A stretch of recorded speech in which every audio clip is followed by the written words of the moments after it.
So the idea, I don't know how much Melissa told you about what we're doing. I didn't get a chance to Um, really. we're just kind of presenting an opportunity to veterans like yourselves to, tell us your story, and the library posts it on YouTube. their YouTube channel, pretty much uncut. I'm not sure how you're really doing it. So, I've been trying to, since we kind of have a format to the interviews, I try to like go through the introduction, and then usually I try to break it into two sections of stories. Some of our interviews have gone really long, so I end up editing a little bit down, and some of them we don't have enough, so I end up putting the whole thing up. So, just depends on how the interview goes. Yeah, so we'll put it on YouTube, but the format is pretty much. I'm just here to kind of give you a little impetus. If you kind of steer off course a little bit, I'll ask you something maybe to bring you back. But it's your story. It's one of the reasons we're doing this is so that your relatives, as well as anybody in Cherry Hill or anybody, can in the future That's neat. can hear your story right Because from your mouth. most of them haven't heard it, because most veterans don't say too much. Right. So I think this is a great opportunity to Okay. tell your story and anything else you want to say. Sounds good. So You let me know when to go. Am I supposed to sign this as far as the? That's a release form. You can sign it after or Okay. before. It doesn't matter. so anytime you want to start, I mean, usually I ask to just start, state your name, Okay. and then tell us about where you grew up, Okay. and we'll go from there. Sounds good. What? Should I start? Sure. Hmm. My name's Lieutenant Colonel Alfred Bancroft, United States Marine Corps retired, 33 years on active duty. I want to tell you how this all began. I met Carlton Rue, who was a Medal of Honor recipient from Lindenwold in 1949. And I was so impressed by him, I told my father, I said, Dad, I want to be a Marine. And I was only 10 years old at the time. And to go back before that, I was adopted by this 46-year-old gentleman that took both of us, my twin brother and myself, adopted us.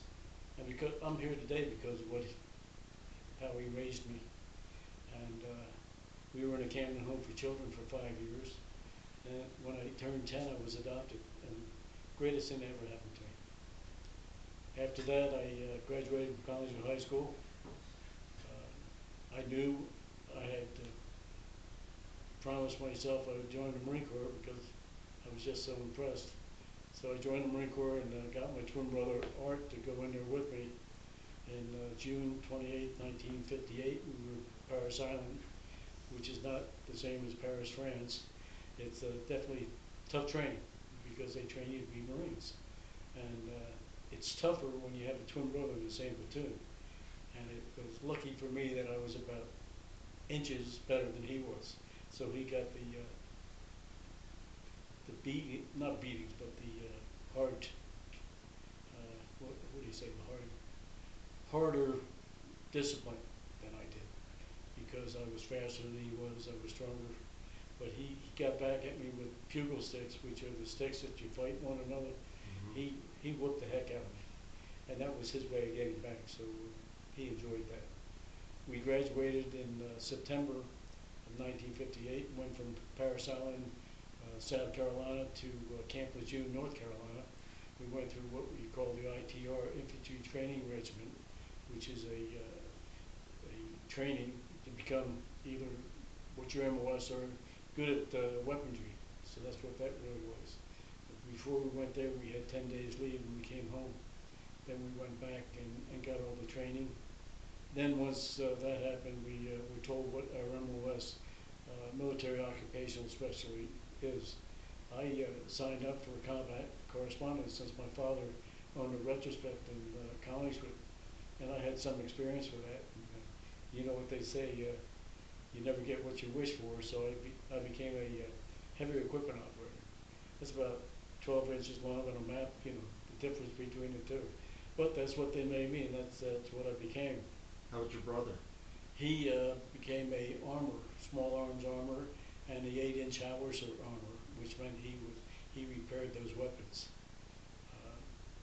When 1961 came along, I decided that I wanted to get out of the Marine Corps. I had my 3 years honorable service, so I got out of the Marine Corps and finally worked for the Carrier Post newspaper for about 2 years. And my brother went elsewhere, and he got a job in a Dressograph Multigraph company at the time. And he got married, and I was looking at a calendar on the wall in the Carrier Post. It was a camel crossing the desert. And I said, what the heck am I doing here? So the next day I put in 2 weeks notice that I was going to go back to the Marine Corps. The captain that saw me before I went to the Marine Corps said, you know, you're going to have a lot of younger people that's going to be over you in rank. And I told him, I realize that, sir. You know, I had to say sir. But he said, you're going to have a hard time. And I didn't realize how tough it was until I went back to the Marine Corps. Because after 3 years experience being an NCO, I had these young whippersnappers tell me what to do, but not only once, but 3 times.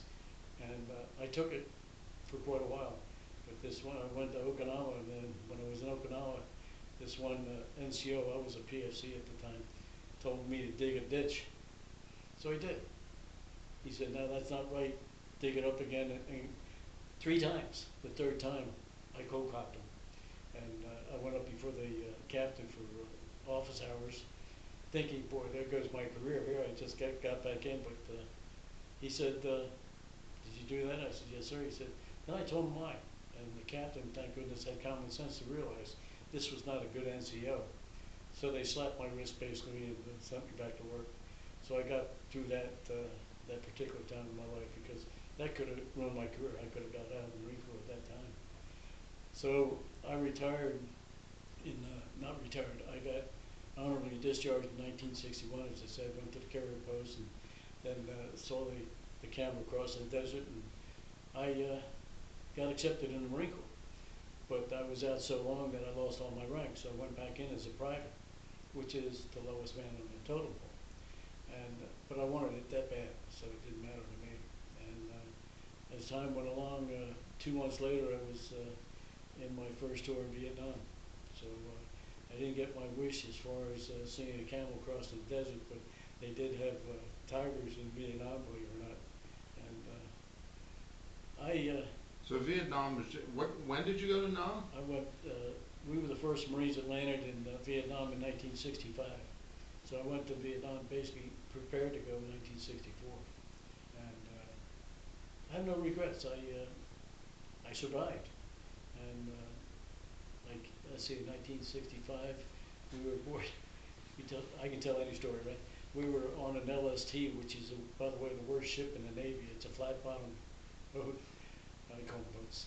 The Navy doesn't like that. But what had happened was, there was a typhoon off the coast of Okinawa, or Philippines. We were in the Philippines. And that typhoon hit, and we were on this ship. They said, eat crackers. I must have eaten 3 boxes of crackers. Didn't do any good. But the typhoon really was terrifying, just to be on the ship and all the equipment going back and forth. So finally we came back when that ship left the Philippines, right the day before, as I was a Lance Corporal, I think, at the time, and we were loading the ship. And of course, Marines are, ingenuity is unbelievable what we can come up with. So my buddies said, hey, Al, let's fill these San Magoo bottles, which are about that high, and put them in the water cans, which water is supposed to be in there. So we loaded up about 100 of those cans full of San Miguel beer. And a lieutenant came by, and he says, PFC, what are you doing? And I tried to play the old dumb act, look the other way. Didn't work. He kicked the can and found out that the beer cans were in there. He made us take every one of them out and throw them out in the bay. So as I said, we went out, and 3 months later we came back to the Philippines. We swam out to the water, got about 80 bottles of beer and I had a beach party, so we didn't lose all that beer. But these are different things you come up with. In fact, we made a little tune. In 1966, we were aboard an LST type ship. Whoop Whoop was their leader, Whoop Whoop was their man. All day long he'd scream and shout, who put the beer in the water can? So it's funny how you remember things like that. This was 1965. So So when you first got to Vietnam, what was it like? You were there really early. yes, we were the first Marines that landed in Vietnam. And the weird part about it, when we landed, we didn't have any weapons. We actually landed with no weapons. And what are you supposed to do? Go bang? You know. Anyway, 2 days later we got our weapons, but the enemy was 300 yards off. And could be scary. You know, hand to hand is not like shooting somebody 50, 100 meters out. So we finally got our weapons and we secured that. So did you see action over there? Yes, sir. I had 3 tours. So I was going to do it till I got it right. And the first tour, we were with shore parties. Shore parties like the engineers, like the Seabees are for the Navy. Well, we were the engineers for the Marine Corps. And we had red patches because we were on the beach and we unloaded all the supplies and weapons, the whole works. And that was it. My boss, the captain, said, nobody tells you what to do. So I had an Army lieutenant come up to me and says, I want you to move that over there. I said, sir, all due respect, I can't do it. He said, well, I'm going to write you up. I said, okay. So he went to the captain. He chewed that lieutenant out. He says, he was doing his job and you get off my beach. Little things like that. So it's good when you have a leader that backs you up like that. So we unloaded a lot of equipment on the beach. We were mortared the third day that we were on the beach. This is on your first tour? Yes. And mortars are scary because you can hear them coming in and bouncing close to you. Thank goodness they had bad eye shot, so they didn't hit us. But if you weren't working as equipment, you were on perimeter defense. So we had watching for the enemy. So did you have a weapon? Yes, I had the best weapon in the world. Which was? 50 caliber machine gun. And it was my job to go out in the morning, put it on a post. And those things are heavy, by the way. And you put it on a tripod. And that was my job. For security. Was it mobile? Did you have it on a Jeep or? No, I put it on my shoulder and just really? trudged out there. In fact, one of the jokes was, one day it was really raining and I got stuck. Here I am with a 50 caliber on my shoulder, knee deep in mud. It took 4 guys to pull me out, get me to my position. But you do it, you know, you just make things work. So did you carry your ammunition too? Gun and ammunition? Right, I actually had slung over my shoulders and that one can. So I had a can of ammo and just walked out. It's amazing what you can do. How much did that all weigh? Did that? Too much. It had a lot of weight. You know, the weapon alone is, what, 20, 25 pounds at least. But that's what we did. And we secured the area. Our job was to make sure that the troops got the beans and bullets, as you say. A lot of Marines consider, you know, combat Marines, they don't consider us combat Marines because we're on the beach and we have tents and stuff like that, but we did as much work to protect them. And the saying was, it takes 9 Marines to support 1 Marine combat Marine in a combat situation. So over the years, I felt bad that I wasn't actually in, you know, patrols and things. I volunteered for them later as my second, third tour, but I felt bad like I wasn't doing my job. So I think that's why I kept on volunteering to go back. I volunteered all 3 times. The third time they said that the Marine Corps directive stated that you have to wait 2 years before you can go back on your 3rd tour. So that was 1967, 67 I was back in the States. 1969 came around 2 years later. my orders came. I was single at the time when this all happened. But after that, I had gotten married in 1968, and my daughter was 4 weeks old, and I got a nice letter saying, congratulations, you're going back to Vietnam. That was my toughest tour, because you had family, back in the States, Right. and it was really tough. Did you still want to go on No, that third? there was no doubt about it. I volunteered, I was a Marine, I was gonna go. I mean, it was hard on my wife, but you do what you have to. How long were your tours for? 13 months. And we didn't have iPads, we didn't have Oh no. cell phones. We had a thing that it would take you, thank you, Mhm. it would take you almost 6 months to get to it. It was, I forget what system it was, but you had to say over and out. So I finally got my wife on this 6 months after I was there. She refused to say over and out, so I never got to talk to her. So, but that's the way it was at that time. So you went out, you were 65, 67, and 69. 65, 66, 67, 69, and 70. So can you describe the differences each time you went back as to? I think pretty much the first tour, in fact, just to show you how it was different, we hit the beach, just like Marines in the movies, you have your weapons or whatever and hit the beach. Was that off of an LST? Yes. You jump in the water, you don't jump in it, you step in the water. I'm not 6'8", so I got wet up to here, and then you just walk until you have dry land. But we hit the beach like that, and we looked up, and there were 20 beautiful Vietnamese women with leis around their necks coming down to the beach to greet us with the mayor of Da Nang. That's the difference. That was the only time that happened. That was my first tour.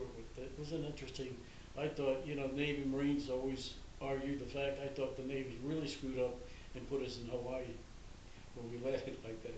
Marines think about those things. But it was neat. It was neat. So the first time that, I guess what I'm hearing you say is that the population really was very friendly. Yes, we did. Yeah, exactly. And the kids were there, and we would give them sea rats, in cans and stuff like that. The second tour was much different. I guess I can say this as a young Marine. By the way, I was 25 the first tour.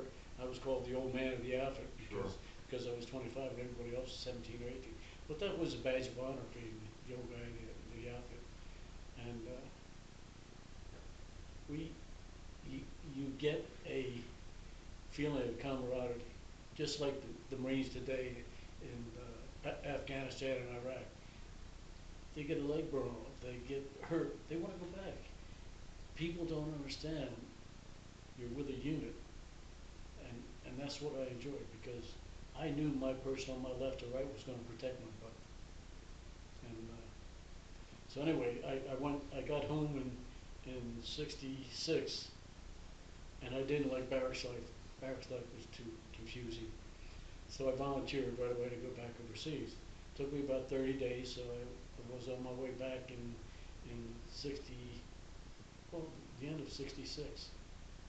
And this time I landed, I was in Da Nang the first tour, I was in Chulai the second tour. And Which is where? okay, Da Nang's up here, Chulai's down here, and we're the I Corps area in Vietnam, along the coast of Vietnam. So the second time you were much closer to Saigon. Yes. Yeah. And when I went back, as I said, I was single, so it didn't bother me. I didn't have anybody really to worry about me, or vice versa, no family and thing. So July, when we were there in support again, and we did our job. And I do it again. So I came home in '67, but while we were there, I have to tell you, in '66 and '67, we established an orphanage for Vietnamese kids. And we had a Girl Scout campfire girls from Portland, Oregon, sending supplies over.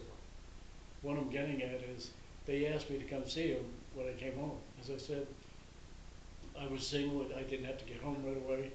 So I stopped off in Portland, Oregon to see this Campfire Girls that had sent all the supplies to the orphanage. And I found out that one of the mothers of the girls had written a book. And the book was entitled The True Heroes of Vietnam. And it had my picture on the front page. Wow. Meaning that she was really religious and she was really trying to help, you know, I was surprised, you know, when I saw it, I said, hey, that's me. But, and we met one time, as I said, when I went to Portland, Oregon. I stayed there, I was supposed to be one day. I stayed about 4 days. Meanwhile, my family's still waiting for me to come home, but, you know, hey, I'll be there when I get there. Sure. So that was neat, because they did a great job, and because of them, the orphans had something. So then I left there and went home to New Jersey, and had about 20 days leave. Excuse me. And first thing, my brother had a party for me. So we had a party. Really neat. He lived in Oakland at the time. Still lives in the same house in Oakland. And this girl came up to me and says, I hope you don't mind, but we're engaged. Yeah, here I am, a Marine, just getting home from Vietnam. I don't want to be engaged. She says, well, we're having our engagement party Saturday, which was a couple days away. So I had a sense of humor. I said, hey, fine, I'll go. So I went to the engagement party, played the whole role, and 2 weeks later I broke up. I wasn't ready to get married. But the friend of mine that came home with me ended up marrying me. So I think he's still mad at me. But she was a nice girl. It's just I wasn't ready to get married. So I was home on leave. So this is 67. And then I met a Marine sergeant overseas before I came home. And his name was Frank Yensel. And I said, look, I'll stop off and see your family. Now realize the picture. I'm a confirmed bachelor. So I met his 2 sisters. So a year later, I ended up marrying his older sister. So we've been married for 45 years now. And where were they from? They were from Belmar. Okay, so they're local. But he was young. I was 8 years older than he was. And I was more or less a fatherly figure for him.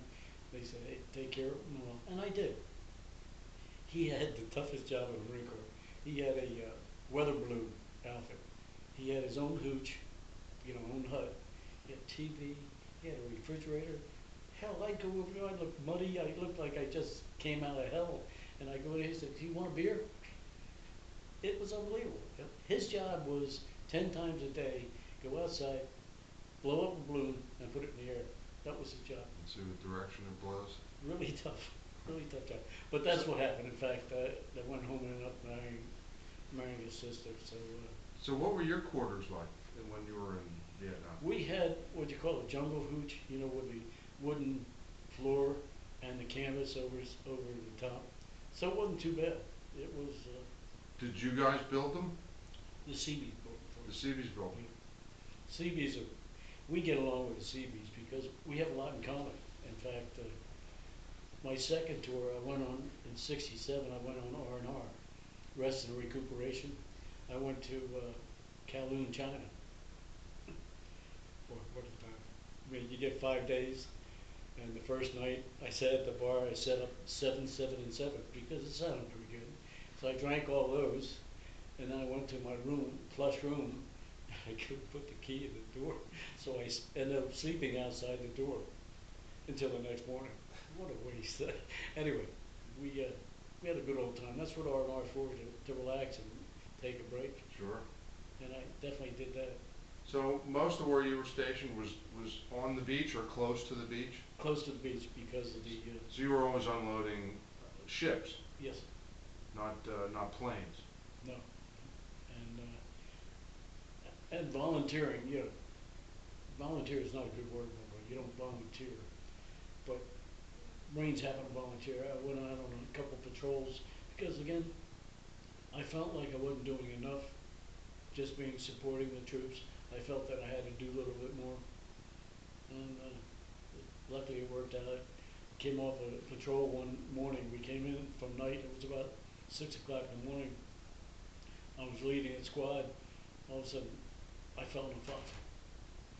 my rifle tip tore it from here to here, and all because they changed the positions before we got in. But anyway, I survived that, and I had a broken ankle, the same incident, but I stayed there. So So by your third time back in '69 when you went back, how different was it then? By that time, this country, yeah, there was a building anti-war movement here. and So how did that play into your life? well, I was a Marine, and I could care what they were saying back in those days because I felt I was doing the right thing. I mean, when you join the service, you don't whip out and say, "Hey, I want to go to Canada," like people did. But and you have your agency. Even in the Marine Corps, you have your agency. But if you make the wrong choice, you get locked up. But I just felt that I couldn't believe what was going on back in the States. So did any of that transfer to, or did you notice any of that transferring to any of the guys in Well, we talk Vietnam? about it, of course, and some would say, "Hey, man, what's happening? We're here to defend our country, and our own people are going against us." And that was the majority. I didn't really have anybody in my outfit that was going against that. Uh, and a lot of people know we had a lot of problems over there. We had a Black Panther outfit. I got to tell you this story. This is a good one. You won't believe it, but I'll tell you anyway. A lieutenant was on. He was the officer of the day. I was the deputy officer of the day as a staff sergeant. And the lieutenant says, "Bancroft, I want you to go in and break up that meeting." It was a Black Panther meeting of all Marines too, by the way. So I walked in the hut, and I pulled my 45 out. And I said, "You have exactly 10 seconds to get the hell out of here." And within 8 seconds, everybody left. There must have been 15, 13 of them left. There were 2 left that stood there staring me right in the eye. He says, "Hey, man, what are you going to do about it?" I said, "Well, I'll tell you what. I've been told to get you to disperse." "Hey, man." Then I cocked my pistol. That scared the hell out of this one. He almost turned white with fright. And then he left. So I had the leader back in there. And he just wasn't going to go. So I put her around the chamber and took a shot at his foot. I hit it. He said, "You can't do that." Well, he wouldn't leave. So then they took him to the infirmary, the medics. But he would not leave. And I was doing what maybe I went a little overboard, but he wasn't going to leave. And he would attack me if anything else. So anyway, the next day, I had to go see the colonel because I shot somebody, and I thought, there goes my stripes. I had made staff sergeant, and I went into him. Bancroft, tell me the story. So I told him the complete story. He said, "Well, I have to do something." And I said, "Yes, sir." He says, "I'm going to charge you 25 cents for the round. Now get the hell out of my office." So that wasn't too bad. I paid 25 cents for the round. On my way out, he says, "And by the way, Staff Sergeant, tell that lieutenant to get in my office." And I know that lieutenant got his butt chewed out. First of all, he sent me in. I wasn't the senior person. He should have been there with me. But anyway, that's one of the many stories that people don't hear. And I don't regret it because we do what we have to do. So, and this was in your third tour. That was my third tour. So when did you finally leave? I left in, I think it was July of 70. I went April or 70. It was April. It seemed like I went over it every month of April. So probably April, May of 70. Of 70. Where were you stationed on the third tour? Okay, there's a place called Hoi An, which was south of Chulai. So we have Da Nang, Chulai, and Hoi An. So you were way down. Yes, sir. Way south. We were there to support the 7th Marines. And it was an interesting tour. So when you came home, then what? You had a kid and a wife, one kid? Yeah, a daughter who was 4 weeks old when I left. When I came home, he was almost 13, 14 months old, and she wouldn't speak to me for a year. She didn't know who I was. But I tell everybody after that, now I have a hard time keeping her from talking, but that was a sincere thing that was hard to take when you go home and your own job won't talk to you. So what did you do when you came home? Okay, For work? okay. I had 30 days leave. Took the leave first. Then I became an instructor at Courthouse Bay, which is an engineer school in the Marine Corps. So I instructed out there for quite a while. Still as a Marine? Yes, yes. And that's how your rank was Lieutenant Colonel? No, I was a staff sergeant then. Still enlisted. And then I was an instructor for 2 years. In 1973, I got sent to South Bend, Indiana for I&I, inspector instruction duty. Cold. I thought it was cold here. It gets 50 below now. So anyway, I was there. As a staff sergeant, I replaced a Marine that had been killed working on a piece of equipment that crushed him to death. And you don't ever want to replace somebody like that because the rules and regulations get so tight that. But anyway, I survived that, and I got selected for a warrant officer when I was at South Bend, Indiana. Which is what? I don't know what Okay, warrant you go officer from does. warrant officer's the first commission rank. You go from I went from staff sergeant to warrant officer, WO1, and then which was neat. I went to engineer school as an officer. Then when I graduated number 1 in the class. I got promoted to lieutenant LDO, limited duty officer. And they said when you're a limited duty officer, you don't have a command. That's crazy. I had 3 companies, and it was the best job I ever had. Working with people who are Marines, and I'd say the Army does it too, but I mean having a company of 120 men and women, their job is to protect you, and they did. I didn't make my rank because of me, I made it because of people like that. And they call the LDO status, we're called Mustangs, because we went from enlisted to officer. I love the title Mustang, I think that's great. So were you still out in Indianapolis at this point? No, in fact, I was only there 7 months, and once you get promoted, you have to go to school. You don't actually get promoted right away. I had to go to Quantico, Virginia, and go through another boot camp, a warrant officer boot camp.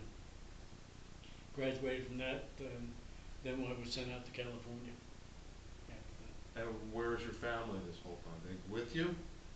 Or Once they I left to here? go from South Bend, Indiana, they came home to New Jersey. My wife went home with her mother and stayed with her mother.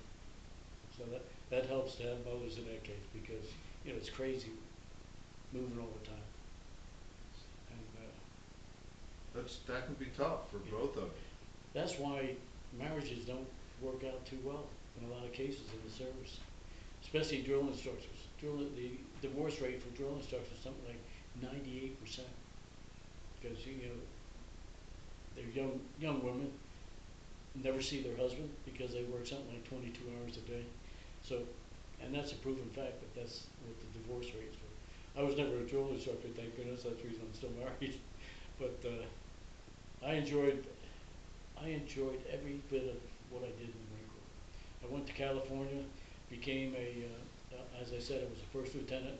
Went to the 11th Marine Regiment, which is an artillery regiment, and they made me the safety officer, little bitty jobs officer. When you're always at the lowest rank, you get all the little bitty jobs.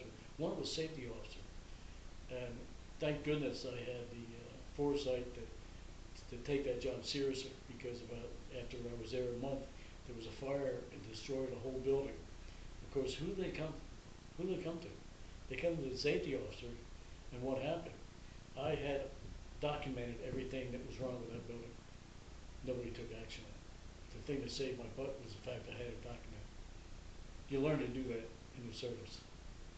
So you spent your entire working life then in the Marines? In the Marine Corps, up until 1991, when I retired, and I had over 33 years.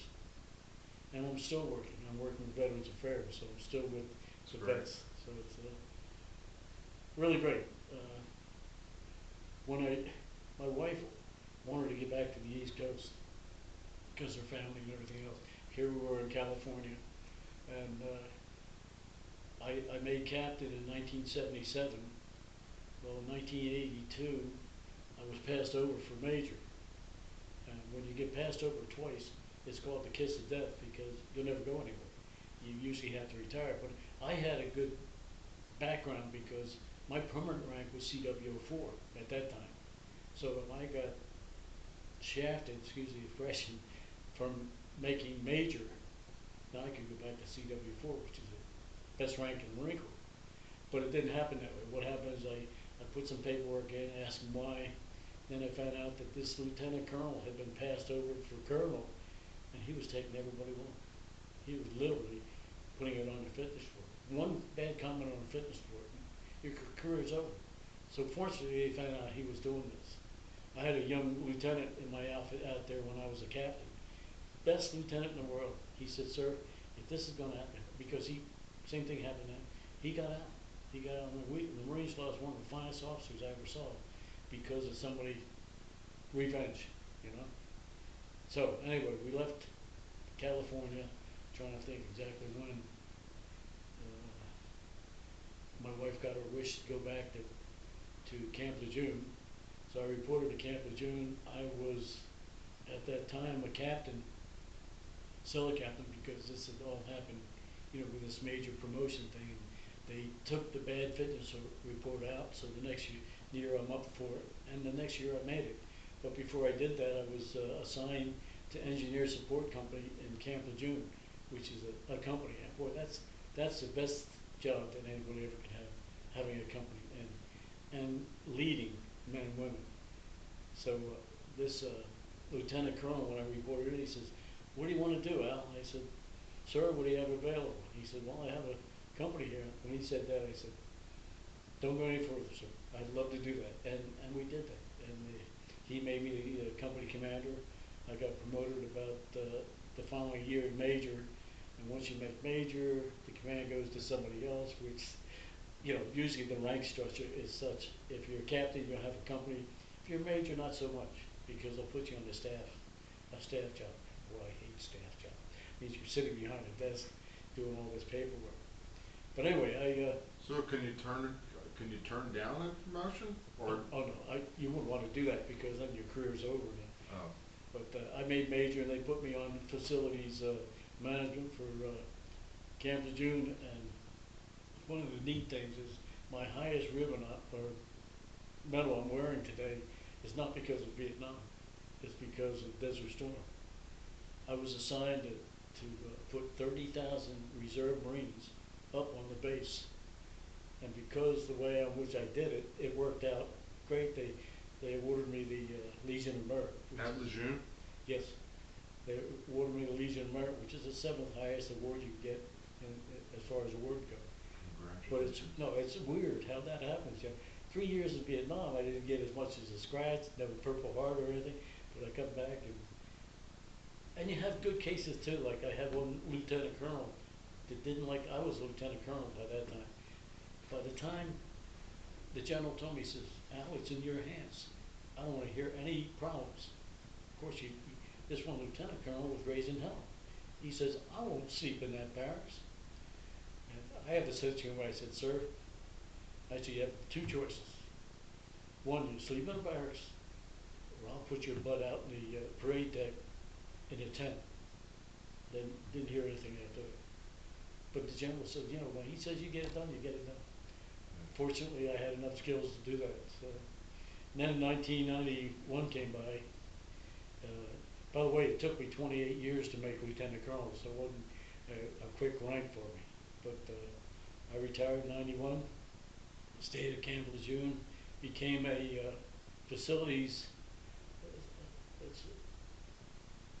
for a beach area. It's weird. There were 5 different condominiums, and I was in charge of 5 of them. You know how much I was getting paid? $5 an hour. I was working around the clock. It was worse than my combat, you know, and my wife didn't like it either. But my boss at that time said, "Well, you're retired. You get retirement. We don't have to pay you anything else." Well, I put up with that for 5 years. And finally, I had enough. I said, hey, I want to do something else in my life. He turned around to his secretary and hired her for my position, and that was it. Then my niece, this was 1997, years had passed, 1996, 7. My niece said, hey, I got a great job for you to manage a hospital, be maintenance, not maintenance, but administrative person for 60,000 a year. I said, hey, that sounds pretty good. So I left my wife and the kids down there. I came up here 2 days before I got the job. It fell through. So here I am up in New Jersey. My wife said, when are you coming back? I said, when I get a good job, I'll let you know. 2 years. I was up here working, delivering pizza, odd jobs. My dad said there's always a job, and I believed, and that's what I did. And I finally met Jim Beach, who was the Camden County, one of the Camden County officers. Yeah, he's a great guy. And his dad was even greater. He's the one I told you was World War II Marine. He said to his son, he said, if you don't hire that colonel, you're crazy. So 4 hours later, I got a telephone call. And we were at Lee and Eddie's pizza place in Oak Cliff. And he said, would you like to work with him? So I went in for the interview. This was Friday. I went in for the interview Monday. And I've been with him, working on 17 years now. But his office is right down the street on 70? Yes, yes. So I've had a great life. So I wanted to ask you, the medals that you have, they're certainly impressive. Well, Can you tell us some of I just want to let you them know are? that I wasn't in it for the medals. When I got my first one, I said, wow. And then they took it away from me 6 months later because I went to Nam. You had a choice of getting the Armed Forces Expeditionary Medal, which I was awarded, and it was awarded to me. And then when Vietnam came along, before they had the medal set up, they said, well, do you want the Armed Forces Expeditionary or the Vietnam? I said, I didn't realize I was going to get 7 campaigns or 8 campaigns in Vietnam. I could have kept the Armed Forces Expeditionary and had the, but that's the only medal that was ever awarded to me. I lost because of the decision not taking it. So, but yeah, that's a Legion of Honor, good conduct. That means I wasn't caught. Seriously. And I tell that to World War II vets. They love the National Defense with the Star. And then Vietnam, actually, I've got that in that one. Vietnam Cross of Gallantry, and there's 2 of Vietnam Cross of Gallantry, which are these 2. The two on the right? Yeah, this is the Vietnam campaign. This is Vietnam service. And then when ribbons don't have medals, you put them on this side. So I have the Combat Action Ribbon and Sea Service Deployment Ribbon. And I forgot what the other one is. I've got it written down somewhere. But, I was never in it for the medals. They come as you do Sure, things. sure. So, No, you wouldn't have lasted that long if that's all you were in it for were the medals. Exactly. So, just in closing, any final words? I mean, it sounds like you lived a fulfilling life. I've had the greatest life anybody could expect. Going from the Cameron Home for Children to the age of 5 to 10, being adopted, joining the Marine Corps. I've had the perfect life, and I do it all over again. In fact, I have to tell you, when I went back in 1964, I said, well, let me check the Air Force out. Don't tell anybody I said that. But I checked the Air Force out, and they said, you're not smart enough. I said, you've got to be kidding me. I had 3 years in the Marine Corps. I said, well, guess what? I'm going back to the Marine Corps. They accept people who aren't as smart as you. But my older brother, Woody, had 20 years in the Air Force. He lives in Georgia right now. So I'll tell you, I just had the perfect life. And I do it all over again. And I appreciate you all listening to me. Thanks for telling your story. It was great. Can I tell you one more? Sure. Okay. We were on the island, one of the islands off Da Nang or Chu Lai. We were building a water pit, to have fresh water. So it was getting dark, and I was in my shorts. I had a K-bar knife and a jungle hat. That was all I had because we had to go down in the mud and all that stuff. So it was getting dark, so my buddy and I started to walk back. All of a sudden, something jumped me. It's dark. I just took my skateboard, stabbed it about 16 times, and ran like hell back to the base. But we went out there the next morning. This place was called Monkey Mountain, by the way. So we came back. There was a 5-foot monkey that had jumped me. Wow. And nobody believes that story, but it was. Little things you never hear about, you know. Good meat too. We cooked it, had monkey meat. Not too tough? No, a little sinewy, but other than that, it's surprising what we do. Again, I thank you for giving me Oh, the thank you, opportunity to it be was here. great, it was great. All right. I have nightmares about monkeys now. Oh, yeah? Jumping out, yeah. What's that? Whenever the other gentleman that we interviewed talked a lot about the wildlife that was in Vietnam He too. had They had snakes and a and tiger. Yep. tiger. I saw a tiger. Thank goodness, not too close. A lot of snakes. A lot of snakes. I don't like snakes. I don't like snakes even You a know, little bit. we always had to go through a 3-day training course before we went to Nam, so I went 3 times. We caught a rattlesnake, and I'm not telling you, it was from here to the end of the table, about that. That fed a good platoon of people once we caught that, because what they do is give you a sock of rice, hard rice, and an orange, and that's supposed to last you 3 days. Well, the first 6 hours it was going, you know, so you had to throw rocks at rabbits and catch other things. So that snake was a huge thing. The jungle training? Yes. Yeah. Yeah. You just send you out and see you in 3 days. Um, But as I said, we have the greatest country in the world, and I'm proud to have been part of the history of America. And I do it all over again. At 74. Hoorah. As we Marines say, hoorah. Yeah, I worked with a guy who was a Marine. Is that right? Yeah. He's got all the decals on his Yeah. truck and, you know, Semper Fi all Yeah. over the place. My wife said to Good me guy. my wife said to me one time a couple years ago, when are you going to stop being a Marine? I said, dear, don't ask me that question again. You should know better than that. But I had decals on my matrix, like that, my past matrix. By the way, my 25-year-old granddaughter came up to live with us 6 months ago. She got my room, she got my car. 2 days after Christmas, she totaled the car. Fortunately, she wasn't hurt, just the airbag. Totaled the car.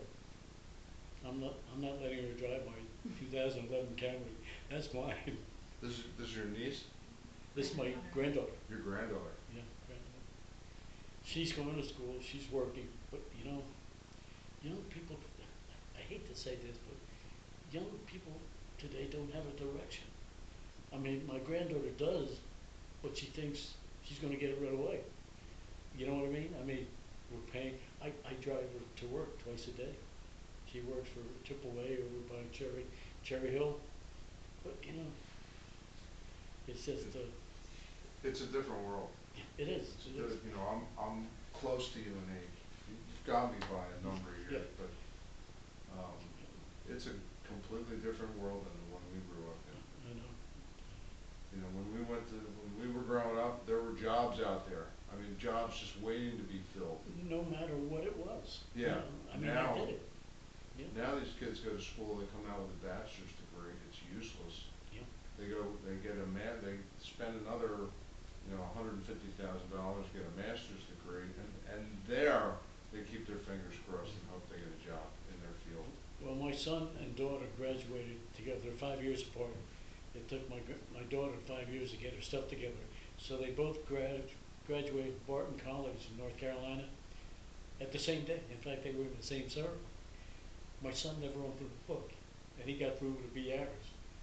My daughter had magna cum laude because she studied, and she teaches for the hearing impaired down in North Carolina. But she could have been involved. I don't know whether you heard about the water problem in Camp Lejeune. They had a serious water problem, 1957. And anybody who was down there, the people had really died from the results of that. But she has a problem with a lot of things, and it's just a shame, you know. It was bad water. It was water that They were was drinking? draining into the water system from a laundry unit with all those acid type things that they use. So she still has issues Yeah. that go back that far? And, you know, I'm not one to sue or anything like that, but if it's a problem and it's resulted from that, medically, she should be taken care of. But anyway, it's a great world and I'd love to be alive. And again, thank you. And, I'm gonna call that gentleman, by the way, that, was supposed to. Oh, that Valerie mentioned on the email, yeah. Because when I talked to him, he was all enthusiastic about it. So. He was a Marine also? No, I think he was Army Army. Air Corps, I think, World War II. World War II? I love talking to those guys, they got some good Oh, stories. man, they got great stories. And I'm the you- same way, I'm a World War II nut. Yep, I am, I'll tell you. And when I present medals to them, it's just, they can't believe it. You know, we have the Camden County Military Service Fund. And just a little piece of metal like that changes their day, changes their life. Because, hey, thanks for your service. Where do I sign? Oh,